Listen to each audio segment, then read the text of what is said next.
Welcome back to the Silo, where I'm going to be discussing my honest thoughts and opinions on episode 3 of Apple TV Plus's brand new dystopian series based off Hugh Howey's best-selling books. As always, this is your routine spoiler warning. If you haven't watched episode 3 yet and you don't want anything ruined, I will be discussing key plot details, so please come back to this video after you've watched it.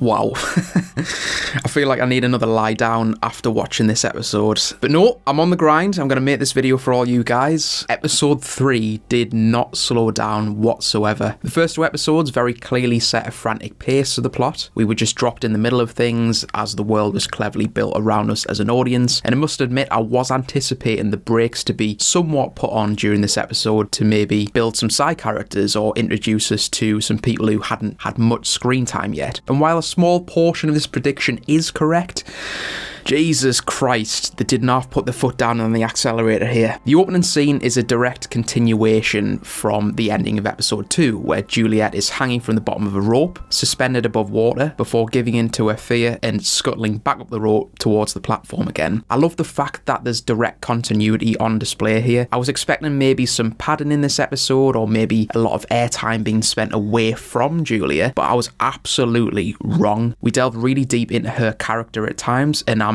absolutely invested. Juliet is clearly struggling with coming to terms with the death of her partner George Wilkins, and she begins to binge drink to dull the pain, and you can clearly see that there's a big deterioration that's going on here as she battles with this reality. But she shows up to work really hungover, and it's noted that there's a very pleasant, pungent aroma of alcohol coming from her. However, during all this turmoil, Juliet still decides to show up to work, and it's clear that she absolutely loves her job. She values her personal contributions towards the upkeep of the silo, and this really shows in the fact that she hasn't just gone and taken a day off. The narrative that runs parallel to Julia's is that of the mayor and the deputy, who are searching to appoint the new sheriff of the silo. It's already been established that Holston, as tradition dictates, has recommended Juliet as his successor. For a lot of characters, this is a really bizarre choice, and there's a few challenges that are thrown in the direction of the mayor during the episode. For example, Sims brings a dessert offering to her table as a gentle reminder that Judicial, the department that he represents, have a very suitable replacement lined up called Billings. I really did enjoy this scene, and I get the impression that Sims is some sort of enforcer perhaps for Judicial. I get the sense that at any moment he can just fly off the handle and become dangerous, although he's presenting a very calm and collected persona at the moment. We don't see much of Sims beyond this scene other than an interaction with his daughter, but again the writers are dropping very subtle, clever hints that something is brewing between the mayor and Judicial, and it's just keeping us aware enough as an audience that there's some tension here. Further evidence of this is when the mayor and deputy walk in to see Juliet's father as part of the sheriff's vetting process. There's a pretty intense stare down between the door to the judicial department, which is manned by 2 guards, and the mayor, and I can't wait to explore this further in the series to see where those tensions come from. We get our first introduction to Ian Glenn's character, Dr. Pete Nichols. Interestingly, he's Juliet's father, and we discover that for some undisclosed reason, Juliet left home when she was 13, and it was pointed out that it's really odd, again, for the daughter of a doctor to be working in mechanical and living quote-unquote